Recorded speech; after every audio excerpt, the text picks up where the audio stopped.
Welcome to my channel. ఈరోజు అమ్మ వంటల రుచిలో ఆంధ్ర రెసిపీ చింతపండు చారు ఏ విధంగా తయారు చేయాలో ఇప్పుడు చూద్దాం.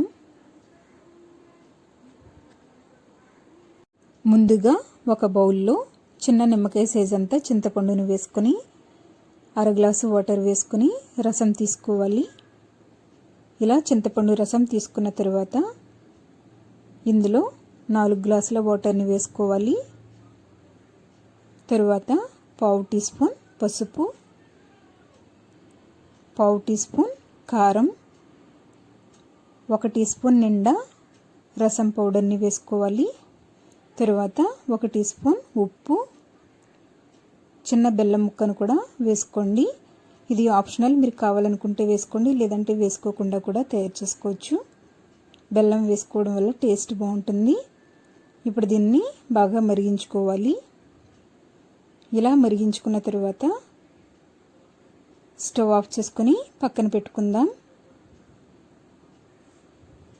స్టవ్ మీద ఒక కడాయిని పెట్టుకొని 2 నుంచి 3 టీ స్పూన్ల నూనె వేసుకోవాలి. నూనె వేడైన తర్వాత చితక్కొట్టుకున్నటువంటి వెల్లుల్లిపాయ రెబ్బలు 5 వేసుకొని లో ఫ్లేమ్లో వేయించుకోవాలి. ఇవి కొంచెం వేగిన తర్వాత 1/2 టీ స్పూన్ ఆవాలు, 1/2 టీ స్పూన్ జీలకర్ర, 10 మెంతులను వేసుకొని తుంచుకున్నటువంటి 2 ఎండుమిరపకాయలను కూడా వేసుకొని లో ఫ్లేమ్లో వేయించుకోవాలి. ఇవి వేగిన తర్వాత 2 రెమ్మల కరివేపాకు, పావు టీ స్పూన్ ఇంగువ వేసుకొని లో ఫ్లేమ్లో కలుపుతూ వేయించుకుందాం. ఇవి బాగా వేగిన తర్వాత సన్నగా తరిగి పెట్టుకున్నటువంటి ఉల్లిపాయ చిన్నది 1 వేసుకొని ఈ ఉల్లిపాయ ముక్కలు బ్రౌన్ కలర్ వచ్చేంత వరకు లో ఫ్లేమ్లో కలుపుతూ వేయించుకోవాలి. ఇలా బ్రౌన్ కలర్ వచ్చిన తర్వాత మరిగించి పెట్టుకున్నటువంటి రసంను ఇందులో వేసుకుందాం.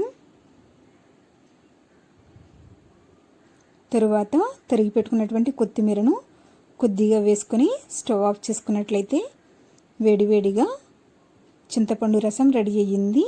దీనిని వేడివేడి అన్నంతో తిన్నట్లయితే చాలా బాగుంటుంది. మీరు కూడా మీ ఇంట్లో తయారు చేసుకుని ఫీడ్బ్యాక్ పంపించండి. ఈ వీడియో మీకు నచ్చినట్లయితే లైక్ చేయండి, మీ ఫ్రెండ్స్కి షేర్ చేయండి. మీరు ఇంతవరకు నా ఛానల్ని సబ్స్క్రైబ్ చేసుకున్నట్లయితే సబ్స్క్రైబ్ చేసుకోండి. సబ్స్క్రైబ్ చేసుకున్న తర్వాత పక్కనే ఉన్నటువంటి బెల్ ఐకాన్ కూడా ప్రెస్ చేయండి. అప్పుడే నా వీడియోకి సంబంధించిన నోటిఫికేషన్ మీకు వస్తుంది. Thank you for watching my video.